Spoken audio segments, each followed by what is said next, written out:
am a mompreneur. I've been a mompreneur now for the past 5 years. I decided to become an entrepreneur with no plan at all because mainly I wanted to be a present hands-on mom. My biggest achievement in this world is my two very handsome boys that I have.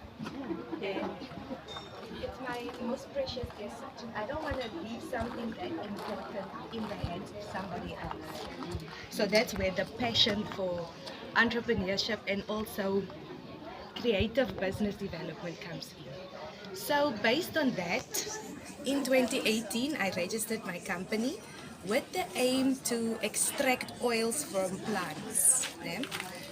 So in 2019, I took on employment, but guess what, ladies, that didn't last. I'll be at a job for 2 months and then I'm out. So I made peace with the fact that the 9 to 5 is not for me. It's not in my DNA, it's not who I am. So today mainly I want to share the biggest mistakes that I've made. I'm gonna be real with you, I'm gonna be raw with you and tell you guys I've made mistakes, eh? Silly mistakes that has cost me a lot of money. So 2018 business was registered. 2019 I tried employment. My longest employment was 2 months. I worked for 2 months.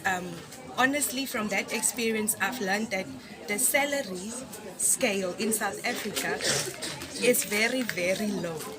And it doesn't allow you to really even live a comfortable life based on that. Let me tell you from my experience. My salary was 6,500. Yeah? Now you have to pay your rent or your bond. You have to pay your transport to go and come. You have to buy food because you have to eat.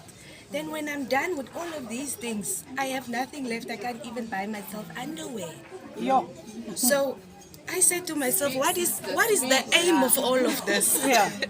What is the point? So 2019, I also took on the side hustle of selling clothes from Marabastad. So on Saturdays when I'm not working, I go to Marabi, I stock up and I sell. During that time I was working and then that's where I just became fed up and I was just like, you know what, Nick, keep your job. I don't need you. I'm going. Mind you, that time I'm only selling clothes from Marabastad. I'm adding 100 rand on top of every product that I stock and that's my only means of income. So one thing that I didn't mention is that I've been exposed to business since childhood. So I started working in my father's business when I was 14 years old. He also started working in his father's business, the same business, when he was 14 years old. So I'm also a third generation business owner of a seafood business that we have as a family in Cape Town. So that's why I say it's in my blood, it's who I am. Mind you, also, when we were colonized, way back in 1652 by Jan van Riebeeck, Khoisan women were running business on this very same soil. So later on in the journey, I told myself that if they could do it, today we have way more resources, things are way more modern and comfortable. I can also easily do it.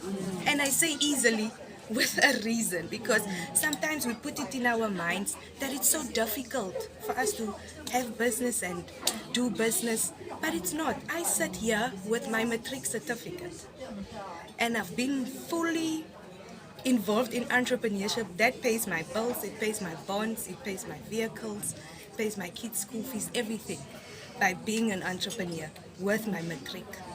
I've done short courses here and there. I'm studying LLB also at this moment, just for the information. Yep. But my main thing was just I need a skill, I need to know how to sell, I need to be able to build good relationships, and I'm good to go, because that is what has been passed down from generation to generation. So 2019, left the employment world with no plan. I was just depressed as guys, ladies, I was depressed up to here. When you work with people and everyone has their own flavor. And everyone has their own sayings, whether it bothers you or not, you get bullied for that little money, mind you. Then you come home, you're tired, you don't even have time for your kids.